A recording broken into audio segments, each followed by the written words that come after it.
स्वागत है बच्चे आप सभी को दीक्षा क्लास स्टडी के इस YouTube चैनल पे जो आपके लिए हमेशा से कार्यरत है और आगे भी इसी प्रकार से कार्यरत रहेंगे। तो आज से हम देखेंगे सब्जेक्टिव क्वेश्चन का सीरीज। ठीक है, सब्जेक्टिव क्वेश्चन में जितने भी मोस्ट VVI क्वेश्चन बनेंगे उस सभी क्वेश्चन को लाएंगे चैप्टर बाय चैप्टर, जितने भी क्वेश्चन बनेंगे। ठीक है, तो आज हम टॉप पाँच यानी 5 VVI क्वेश्चन साइंस से लेकर आया हूं, यानी साइंस में भी बायोलॉजी से बहुत ही महत्वपूर्ण 5 मोस्ट VVI क्वेश्चन लेकर आए जो आपके एग्जाम में 2022 के एग्जाम में पूछे जा सकते हैं। तो आप सभी बच्चे जितने भी बच्चे होंगे वीडियो को पूरा देखेंगे ताकि आपके क्या 5 क्वेश्चन याद हो जाए और आप एग्जाम में अच्छा नंबर ला सके, अच्छी तैयारी आपकी हो सके। तो चलिए बिना देरी किए हुए पहला प्रश्न देखते हैं। देखिए पहला प्रश्न कह रहा है पौधों और जंतुओं के श्वसन में अंतर बताइए।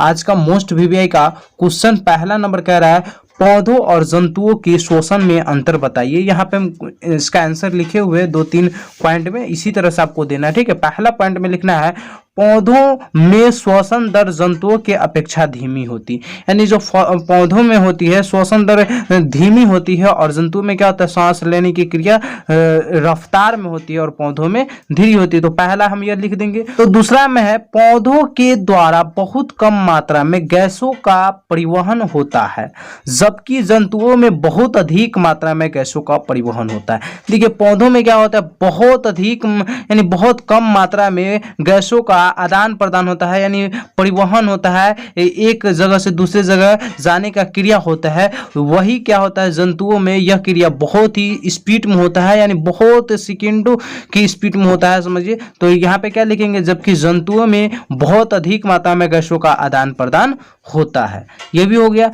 तीसरा में लिख देंगे 2 नंबर वाले क्वेश्चन सब है। तो 2 नंबर वाले क्वेश्चन में ज्यादा नहीं 2 से 3 पॉइंट लिखेंगे, ऐसा पॉइंट लिखेंगे तो एग्जामिनर हमारे कॉपी को चेक करे तो लगे कि हाँ वाकई में हम कुछ लिखे हुए और फौरन 2 नंबर ऐसे करे और 2 नंबर चढ़ा दे। ठीक है, तो तीसरा में लिखेंगे जंतुओं में श्वसन में बहुत अधिक ऊर्जा निकलती है जबकि पौधों में यानी जंतु जब श्वसन करते हैं तो क्या होता है बहुत अधिक मात्रा में ऊर्जा निकलती है और वही जो पौधा श्वसन करते हैं तो बहुत कम मात्रा में ऊर्जा की भी खपत होती। तो यह आपका मोस्ट VVI क्वेश्चन था, पहला बायोलॉजी का क्वेश्चन। यह बहुत ही VVI क्वेश्चन है, आप सभी बच्चे याद कर लीजिएगा। जिसे PDF चाहिए हमें व्हाट्सअप कीजिएगा, हम उसे PDF भी बनाकर सेंड कर देंगे और आप सभी बच्चे प्लीज याद भी कर लीजिएगा। दूसरा क्वेश्चन कह रहा है कि प्रकाश संश्लेषण की क्रिया के लिए आवश्यक कच्चे पदार्थों का नाम बताइए।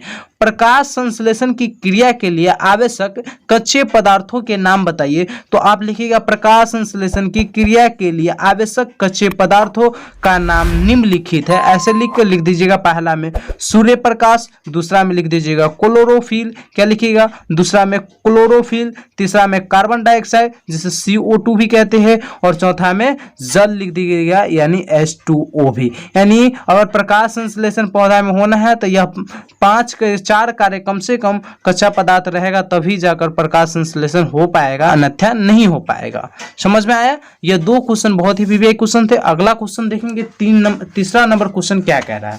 तीसरा नंबर क्वेश्चन देखेंगे। ये तीसरा क्वेश्चन कह रहा है कि पौधों में हस्तांतरण का क्या अर्थ होता है। पौधों में हस्तांतरण का क्या अर्थ होता है मोस्ट VVI क्वेश्चन है मेरे प्यारे बच्चों। यह आपके एग्जाम में पूछे जा सकते हैं, बहुत ही VVI क्वेश्चन है। तो इसका आंसर में क्या लिखें, बहुत ही इजी भाषा में आपके लिए लेकर आए। ऐसे इजी भाषा में हमें नहीं लगता आपको कहीं पे मिलेगा, और मिलेगा तो बेहतर है क्योंकि बहुत ही इजी भाषा में लेकर आओ और इतना अच्छा से इसको सजा कर लाया हूँ, लिख कर लाया हूँ। जो आप अगर इतना ही लिख दीजिएगा तो 2 नंबर वाला रहेगा, तो 2 नंबर 3 नंबर वाला रहेगा, यानी जितना नंबर में आपके एग्जाम में पूछे जाएंगे उतना नंबर पक्का है कि मिल जाएगा क्योंकि यह बहुत ही अच्छे तरह से खुद से बनाया हूं और उसके बाद आपको बता रहा हूं। ठीक है, तो देखिए पौधों में हस्तांतरण का क्या अर्थ होता है तो आप बताइएगा पत्तों से भोजन को पौधों के विभिन्न भागों तक पहुंचाने की क्रिया को ही हम हस्तांतरण कहते हैं या कहलाती है। यानी पत्ता से भोजन को पौधे के विभिन्न भागों में यानी पौधे के जितने भी भाग होते हैं वहां तक पहुंचाने की क्रिया को ही हम क्या कहते हैं हस्तांतरण कह लेते हैं। और हस्तांतरण में फ्लोएम ऊतकों की भूमिका महत्वपूर्ण होती है या रहती है, यह भी लिख सकते। ठीक है, तो यह आपका तीसरा नंबर क्वेश्चन था। तो बहुत ही विवेक क्वेश्चन और बहुत ही इजी क्वेश्चन था। एक बार और पढ़ लीजिए ताकि आपको याद हो जाए। पौधों में हस्तांतरण का क्या अर्थ होता है? तो आप बताइए। पौधों पत्तों से भोजन को पौधों के विभिन्न भागों तक पहुंचाने की क्रिया को हस्तांतरण कहते हैं या कहलाती है। हस्तांतरण में फ्लोएम ऊतकों की महत्वपूर्ण भूमिका रहती है। ठीक है, चलिए चौथा नंबर क्वेश्चन देखेंगे। चौथा नंबर क्वेश्चन देखिए, बहुत ही विवेक क्वेश्चन है। चौथा नंबर क्वेश्चन आपसे, यह क्वेश्चन इतने बार पूछे गए, क्वेश्चन बैक उल्टा कर देख लीजिएगा, काफी बार पूछे गए क्वेश्चन। ऐसे ही क्वेश्चन बताएंगे जो आपके एग्जाम के लिए बहुत ही महत्वपूर्ण क्वेश्चन हो, फालतू का टाइम आपका वेस्ट नहीं करेंगे। ठीक है, और बहुत ही कम समय लेंगे। कम समय लेने के लिए ही हम पहले ही क्वेश्चन का आंसर लिख लिए। ठीक है, नहीं तो ऐसे ऐसे लिखते तो काफी समय लग जाता। तो चौथा नंबर क्वेश्चन करा, जाइलम तथा फ्लोएम में पदार्थों के संवहन में दो अंतर लिखे। यानी जाइलम तथा फ्लोएम के पदार्थों के संवहन में दो अंतर आपको कह रहा है एग्जाम में लिखने के लिए। तो बस दो अंतर लिखिएगा, आपको 2 नंबर मिल जाएगा, और बढ़िया से लिखिएगा तब 2 नंबर मिलेगा, क्योंकि यह क्वेश्चन बहुत ही विवेक क्वेश्चन है। तो आप लिखिएगा जाइलम लिख दीजिएगा, इधर फ्लोएम लिख दीजिएगा, उसके बाद ऐसे डन दे दीजिएगा ताकि लगे हाँ, नहीं तो तरीका आप बदल भी सकते हैं, हम बता देंगे कैसे। तो पहला में लिखिएगा कि जाइलम जल एवं खनिज लवणों को भूमि से पौधों तक पहुंचाते हैं, जबकि फ्लोएम में आप लिखेंगे जबकि फ्लोएम सुक्रोज पादप पत्तियों से निर्मित एटीपी ऊर्जादायी तत्वों को वृक्ष के सभी भागों में हस्तांतरित करती है। देखिए पहला में यही लिखेंगे। अगर ऐसे नहीं आप लिखिएगा तो पहला ऐसे लिख दीजिएगा, उसके बाद लिखिएगा जाइलम जल एवं खनिज लवणों को भूमि से पौधों तक पहुंचाते हैं। यानी जाइलम का क्या काम है? जल एवं खनिज लवणों को भूमि से पौधों तक पहुंचाना।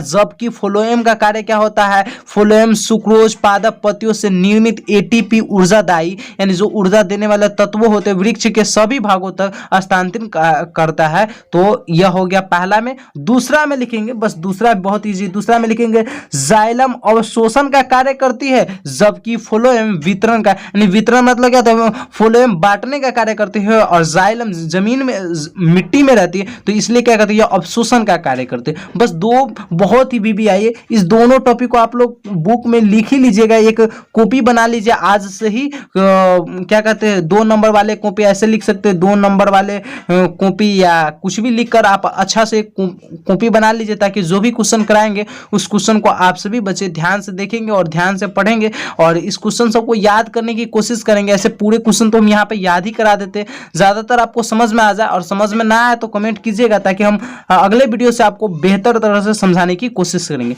5वां नंबर क्वेश्चन करा है। देखिए 5वां नंबर क्वेश्चन आपसे पूछता है स्वागीकरण क्या है? स्वागीकरण क्या है? स्वांगीकरण क्या है? यह भी बहुत अच्छा क्वेश्चन है। तो इसका आंसर में लिखेंगे अवशोषित भोज्य पदार्थ के अंतिम रूप का सजीव पदार्थ में बदल जाना ही स्वागीकरण कहलाता है। अर्थात कोशिकाओं में उनका इस्तेमाल हो जाना ही स्वागीकरण कहलाता है। यानी स्वागीकरण हम उसे कहते हैं जो अवशोषित पदार्थ अब पुनः वह सजीव पदार्थों में बदल जाए।